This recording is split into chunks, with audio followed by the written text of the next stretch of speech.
आज हम लोग व्यंजन संधि पे ध्यान देंगे। हमने पीछे क्या पढ़ लिया? स्वर संधि पूरा कंप्लीट।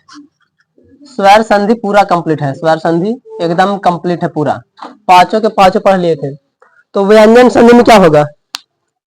व्यंजन संधि में देखो, स्वर संधि का कंडीशन क्या था? स्वर में स्वर मिलेगा तो स्वर ही बनेगा। व्यंजन में है, चाहे उसमें स्वर मिल सकता है, चाहे व्यंजन भी मिल सकता है, लेकिन बनेगा वो व्यंजन बनेगा। बस कंडीशन यही। स्वर में स्वर मिलता तो स्वर ही बनेगा, मिलेगा भी स्वर, बनेगा भी स्वर। लेकिन व्यंजन में चाहे स्वर मिले चाहे व्यंजन मिले, लेकिन जो बन करके आएगा वो व्यंजन बन करके आएगा।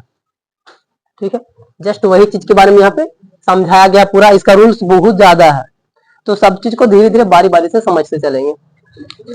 तो पहला रूल्स जो कि इसको पहचानने का टेक्निक है कि पूछा जाएगा एग्जाम में कि निम्नलिखित में से कोई भी एग्जाम्पल इसमें से एक आध को दे देगा और कौन सा संधि है। तो पहचानने के लिए हम लोग सिर्फ और सिर्फ ये डिफिनेशन याद रखेंगे। किसी व्यंजन के साथ व्यंजन या स्वर की संधि होती है। व्यंजन के साथ में सब व्यंजन भी मिल सकता है और स्वर भी, दोनों भी मिल सकता है और बनेगा ही स्वर बनेगा। तो हम लोग उसको हम लोग बोल देते हैं व्यंजन संधि, या इसी को हल संधि भी। पहले भी बताए थे कि व्यंजन को हम लोग हल बोलते हैं और स्वर को अच बोलते हैं। जस्ट वही चीज है, ठीक है। हालांकि ये संस्कृत में आता है अच और हल, लेकिन फिर भी दे दिया गया है तो कोई दिक्कत नहीं है। जैसे में एग्जाम्पल से सर, यहाँ जगत प्लस में ईस, जगदीश, जगत प्लस में ईस, तो यहाँ पर क्या है सर? ता है और ता के बदले में यहाँ दा है। अब ये कैसे हुआ नहीं हुआ वो सब तो रूल्स में ही पढ़ना पड़ेगा, नियम में पढ़ना पड़ेगा। जस्ट एग्जाम्पल से ले रहे हैं इसमें कि सत प्लस में आचार सदाचार, तो इसमें जो भी कुछ आ रहा है सर वो सब व्यंजन से आ रहा है। बाकी जो स्वर है जो अपना जगह पर है, तो उन्हीं का कुछ नियम को यहाँ पर लिखा गया है। और जब तक हम नियम नहीं जानेंगे तब तक हमको बढ़िया से व्यंजन संधि नहीं समझ में आएगा। और इसका एक एक नियम बहुत इंपॉर्टेंट है। लेकिन सर नियम तो एग्जाम में आएगा नहीं, एग्जाम में आएगा सिर्फ और सिर्फ संधि करे, संधि विच्छेद करे, कौन सा संधि है, ये तीन चीज से के अलावा कुछ देगा नहीं। निम्न में कौन संधि है, संधि का नाम बताना, संधि करने से क्या बनेगा, और या तो फिर संधि है तो उसको विच्छेद कर दीजिए, तोड़ दीजिए। ऐसे ये तीन चीज के अलावा और दूसरा कुछ आने वाला नहीं है। तो हम लोग पहले रूल्स को समझ लेते हैं। रूल्स जो रहेगा एग्जाम्पल भी उसी पर, और बहुत कम एग्जाम्पल्स किए हैं। एग्जाम्पल्स इतना है किताब में बाहर की देंगे तो एक ही में पूरे एग्जाम्पल से बोर्ड भर जाएगा एक तक ओके नियम में। इसीलिए हमको रूल्स को एक ही बार याद कर लेना है, समझ लेना है ध्यान से। उसके बाद सारा के एग्जाम्पल एकदम सेम रहेगा, उसमें कोई चेंजेस नहीं रहने वाला है। पहला रूल्स क्या कहता है इसका? यदि का हलंत, चाहलंत, टाहलंत, ताहलंत और पा हलंत के साथ में पांचवा वर्गों में किसी के तृतीया और चतुर्थी वर्ण या किसी स्वर वर्ण की संधि हो। ध्यान देना, तीन चीज का संधि की बात कर रहा है। किसमें? का, चा, टा, ता, पा के साथ में बोल रहा है। पांचों वर्ग में किसी भी चीज का, चाहे तीसरा वाला, तो तीसरा में क्या आता है? गा ये सब आता है, गा आता है, फिर उसके बाद में जा ये सब आता है। और चौथा में तो गा के बाद में घा आता है और जा, झा, ये सब चीजें। मतलब तीसरा और चौथा के हमको पॉइंट्स को पकड़ना है, थ्योरी को समझना है। किसके साथ में? का, चा, टा, ता, पा के साथ में। पांचों वर्ग में से कोई भी वर्ग कर रहे हैं हमको नहीं मतलब है, जस्ट जैसे आएगा उसके हिसाब में से वो आना चाहिए। तो और या तो फिर स्वर संधि भी मिलेगा। तो का, चा, टा, ता, पा सभी में हलंत के साथ में अपने ही वर्ग के तृतीया वर्ण में परिवर्तित हो जाता है। मतलब क्या करेगा कि ये सबका है तो गा में बदल जाएगा, चाहे तो भाई जा में बदल जाएगा, सब अपने ही वर्ग के तीसरा नंबर पर बदल जाएगा, ऑटोमेटिक चेंज। हाँ, तीसरा वर्ण में अपने आप बदल जाएगा। हाँ, तीसरे में ही बदलेगा, एकनी में से खाली देखना का रहेगा, चा, टा, ता, पा, ये सब ऑटोमेटिकली अपने वर्ग के तीसरा में चेंज हो जाएगा। तो का है सर? तो का वर्ग वाला में से, तो का वाला में से तीसरा बन जाएगा तो गा, चा वाला में से तीसरा बन जाएगा जा, टा, ठा, डा तो डा बन जाएगा, टा, था, दा बन जाएगा, पा, फा, बा तो बा बन जाएगा। मतलब सभी का ऑटोमेटिक चेंज होकर 3 नंबर पर बन जाएगा। ठीक है, जैसे में एग्जाम्पल दिख और अंबर, तो यहाँ पर सिस्टम क्या बोल रहा है सर? का आ रहा है का हलंत के साथ में, तो का बदलेगा किसके साथ में? तीसरा के साथ में, क्योंकि यहाँ पर स्वर वर्ण भी आ रहा है, का और स्वर वर्ण, तो का और आ। तो हम इसको ऐसा सिचुएशन में हम लोग पूरा का ऐसे समझते, ऐसे समझते। लेकिन हमको क्या बोला है कि तीसरा, तो का के तीसरा कौन चीज? गा।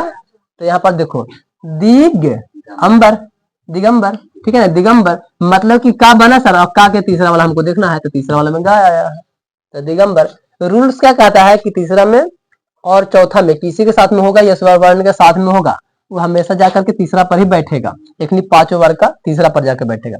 पहला रूल्स, दिख प्लस में गज, दिख गज, तो का है और गा है सर, तो गा बन गया, और यहाँ पर सर हलंत के साथ है ना, तो दिख और गज, तो यहाँ के हिसाब से ये गा बना है, यहाँ तो पहले से गा था, और यहाँ के हिसाब से ये बन गया, तो दिग्गज, ठीक है ना, क्योंकि यहाँ पर तो खाली क्या है, व्यंजन है ना सामने, यहाँ पर जो भी व्यंजन ही दिख रहा है सामने, यहाँ पर स्वर तो नहीं है ना कि पूरा बनेगा, इसमें क्या था, यहाँ और यहाँ पर देखो स्वर दिख रहा था, और यहाँ पर व्यंजन था, लेकिन यहाँ पर क्या दिख रहा है, ई भी व्यंजन, ई भी व्यंजन, तो दोनों सिचुएशन में ये पूरा गा तो पूरा रह ही जाएगा, लेकिन काय आधा है तो गा भी आधा बनेगा ना, बात सही है।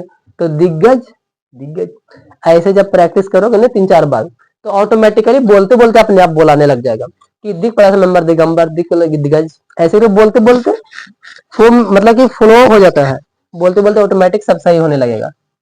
जब 1-2 बार खाली इसको याद कर लोगे, 2-3 बार पढ़ा लोगे ना मीनिंग, इसका अर्थ, तो ऑटोमेटिकली समझ में आ जाएगा।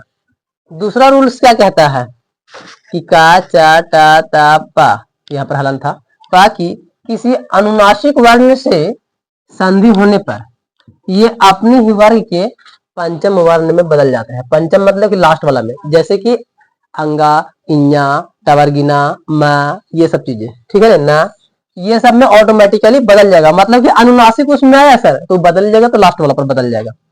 जैसे वाक प्लस में मैं, तो वांग में, वाक प्लस में मैं, तो यहाँ पर क्या है सर, तो का के पांचवा क्या होगा, अंगा, तो अंगा, वांग में, सीधी सीधी बात है, वाक प्लस में मैं, वांग में, पांचवा वाला ऑटोमेटिक चेंज, क्योंकि ये भी व्यंजन ये भी व्यंजन, तो दोनों जब व्यंजन है तो ये आधा के आधा ही रहेगा।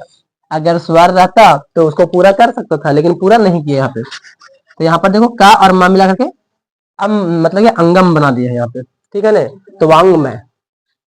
जगत प्लस में नाथ, जगत नाथ, जगन्नाथ बोलने से भी लग रहा है कि जगन्नाथ ही बनेगा, जगत नाथ, तो जगन्नाथ है ने, और ता के जगह पर क्या हो जाएगा सर, ना, क्योंकि हलंत के साथ है तो आधा ही रहेगा, और नाथ के नाथ पूरा रहेगा, तो जस्ट यहाँ पर सिस्टम ता और ना है ना।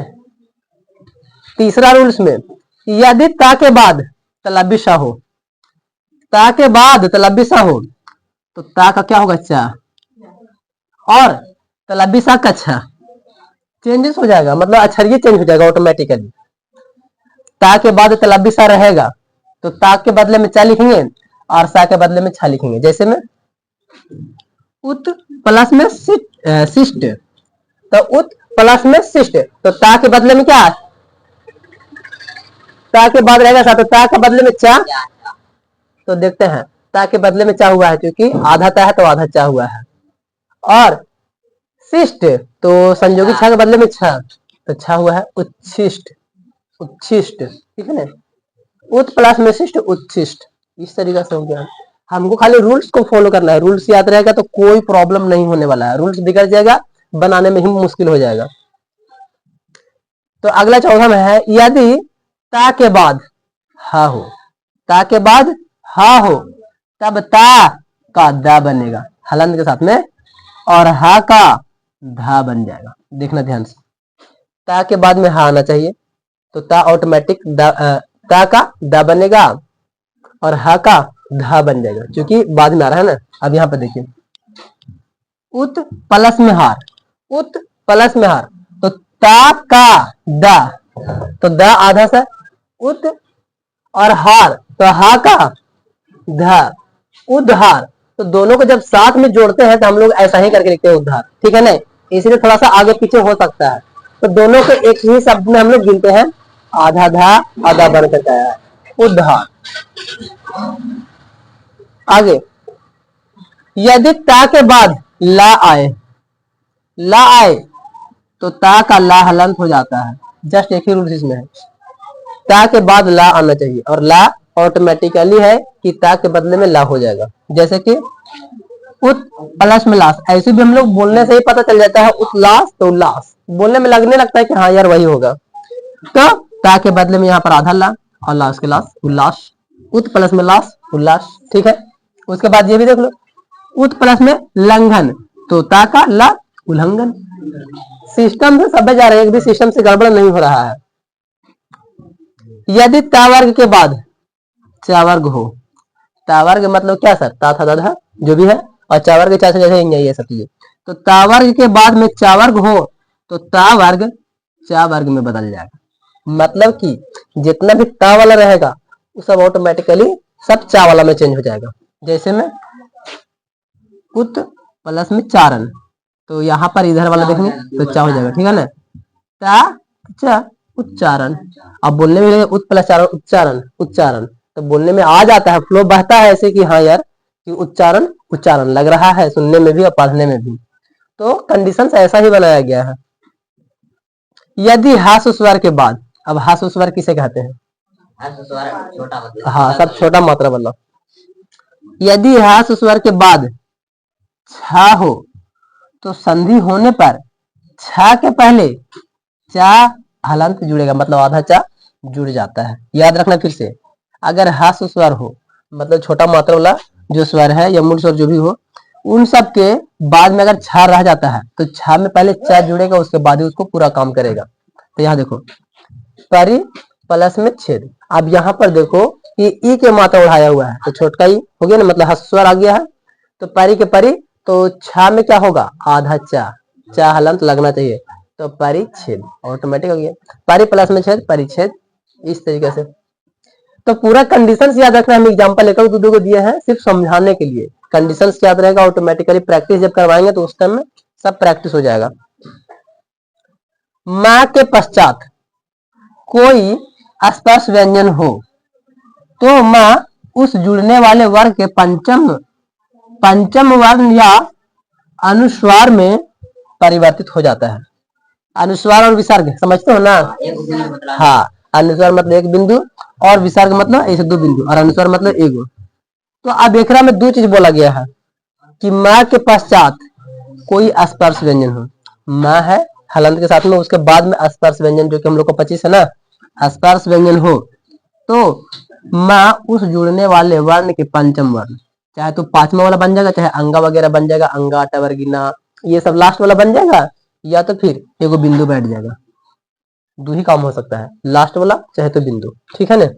जैसे में किम प्लस में तू, तो किम तू, तो इस माँ के बदले में सर अनुस्वार किंतु, इसको हम लोग ना ही पढ़ते हैं किंतु, ठीक है ना, लास्ट वाला हो गया ऑटोमेटिक।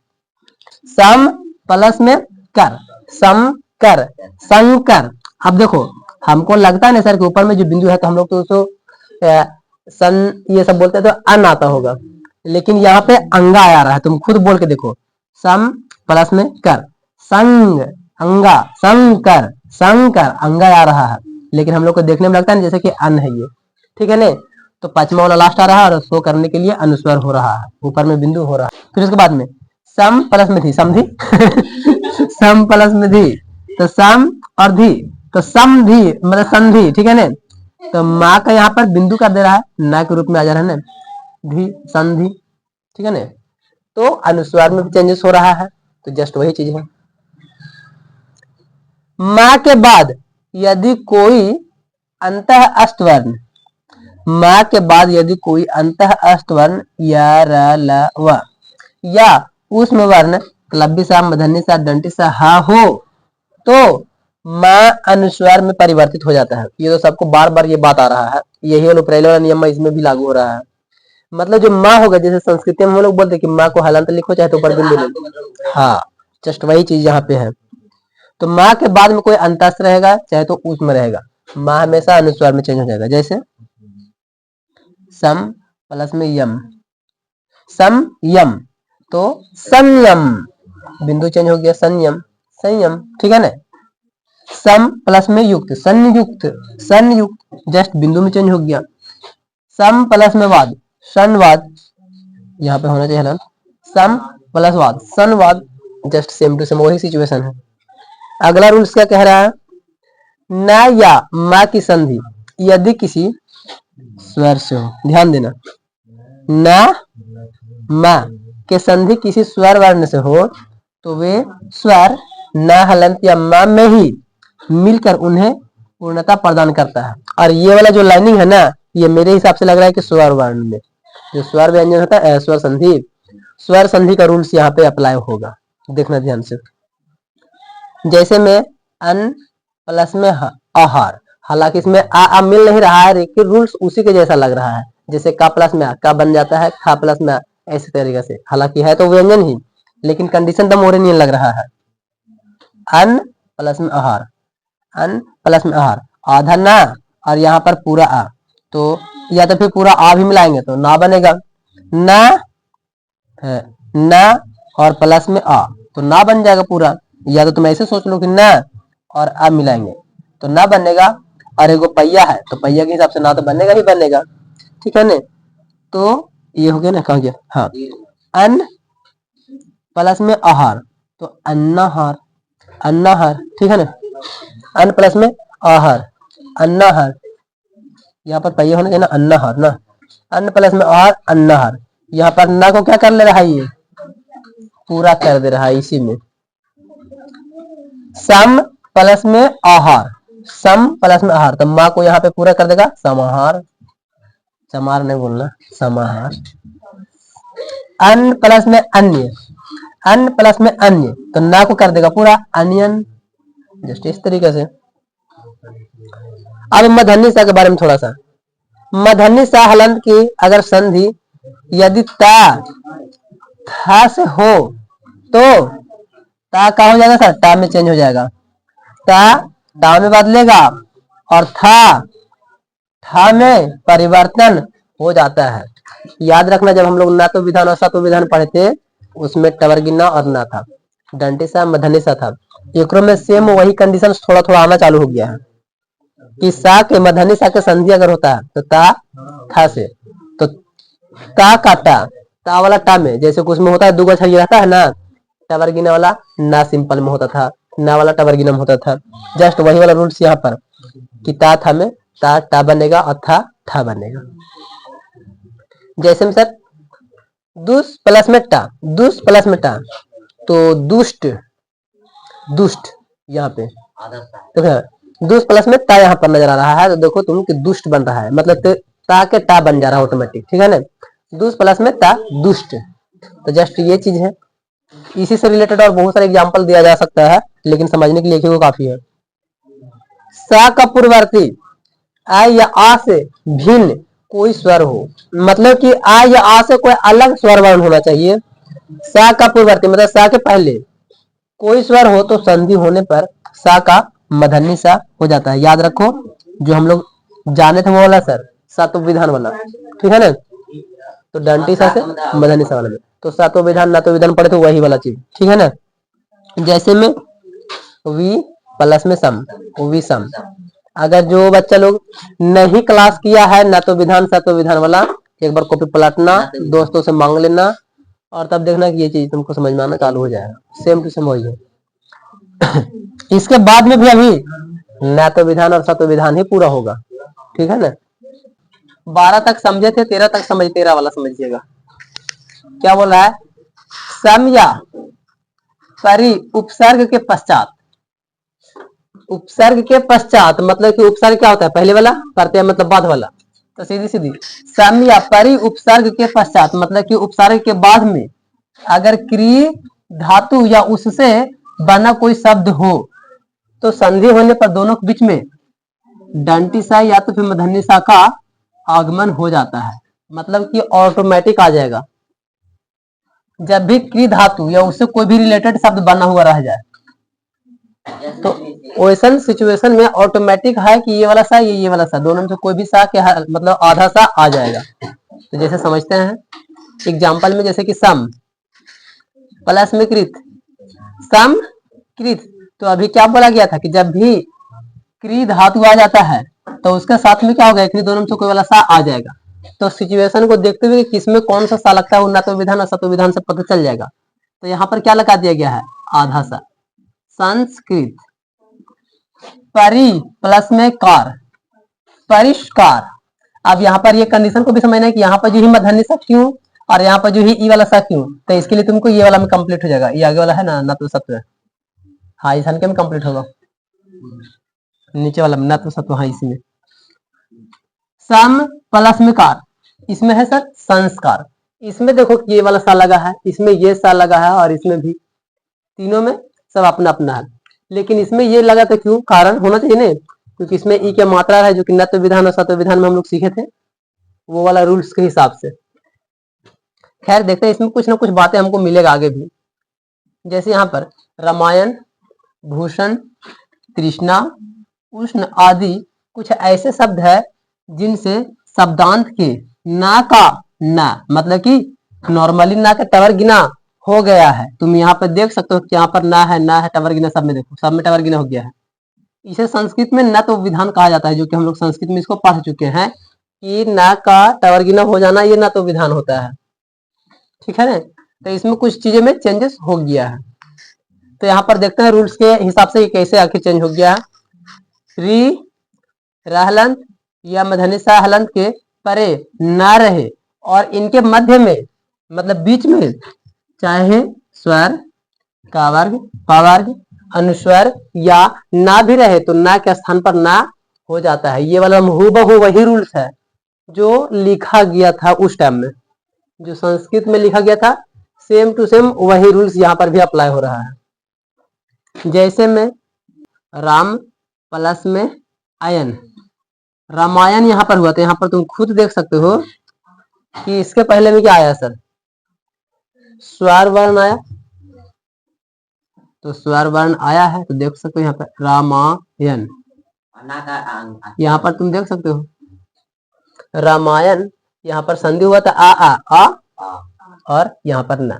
अब कुछ लोग को यही चीज मिलेगा, संधि करिए, निम्न में से संधि करे, बहुत सारे लोग तो करेगा, देखने में सेम टू सेम मिलेगा, राम प्लस में आयन, और हम लोग खुद बना सकते हैं कि रामायण, एकदम सही सही लग रहा है, देखो तुम पूरा बढ़िया से एकदम सेम है। आ और आ मिल करके आ बनेगा रामायण, और यही वाला रहेगा रामायण। अब लेकिन यहीं पर गड़बड़ रहेगा, और हक्का हक्की सबको इसमें ज्यादा टिक करेगा, क्योंकि देखने में हक्का हक्की सही लग रहा है, पूरा 100% श्योर। तो जस्ट इसीलिए हम उस समय भी बोले थे कि न तो और सत्व जो है एक रूल्स है, चैप्टर से उससे लेना देना नहीं है कि डिफिनेशन पूछेगा कि न तो विधान किसे कहते हैं, सत्व जिंदगी में कभी ऐसा नहीं पूछेगा। आपका उसका जो इस्तेमाल है उसी को पूछेगा, वो कभी भी वो पूछेगा ही नहीं कि डिफिनेशन दीजिए, केमिस्ट्री जैसा ही सब में, फिजिक्स जैसे ही सब में कि परिभाषित करे, वो सब नहीं पूछता है हिंदी में, ज्यादातर उसका यूज पूछेगा। तो इस चीज को ध्यान रखिएगा, ठीक है ना, कंडीशन को। और ये ऐसे भी स्वर संधि है, जैसे कि हम लोग जानते हैं कि आ मिलकर आ बनता है, इसलिए यहाँ पर बीच में भी आ गया है, तो लिख दिए कि ये स्वर संधि के अंतर्गत में आता है। तो कभी पूछेगा कि राम प्लस में आयन कौन सा संधि, स्वर संधि है, लेकिन यहाँ पर व्यंजन का प्रयोग थोड़ा सा हुआ है लास्ट में, लेकिन बीच में जो बनने का यूजेस है वो स्वर संधि का इस्तेमाल हो रहा है। भूष प्लस में अन, अब यहाँ पर देखो भूषण, भूषण यहाँ पर क्या था, मधनी सा हलंत के साथ आएगा तो ऑटोमेटिकली ना के जगह पर ना हो जाएगा, तो ये वाला है सर, तो यहाँ पर ना हो गया, टवर गिने वाला भूषण, सीधी सी बात है। और इसमें देखो लिख भी दिया है, इसमें परिवर्तित आ मधनी सा हलंत से मिल गया और अंतिम ना में परिवर्तित हो गया, जैसा कि रूल्स में कहा गया है कि मधनी सा रहेगा तो वो चेंजेस होगा ही होगा। और भी इसमें बहुत सारे एग्जाम्पल है, हालांकि हमको इतना देने को तो नहीं मन कर रहा था, फिर भी लिख दिए। 30 प्लस में ना, 30 प्लस में ना, अब तुम खुद देखो कि ना के पहले में मधनिस आ रहा है, तो तृष्णा।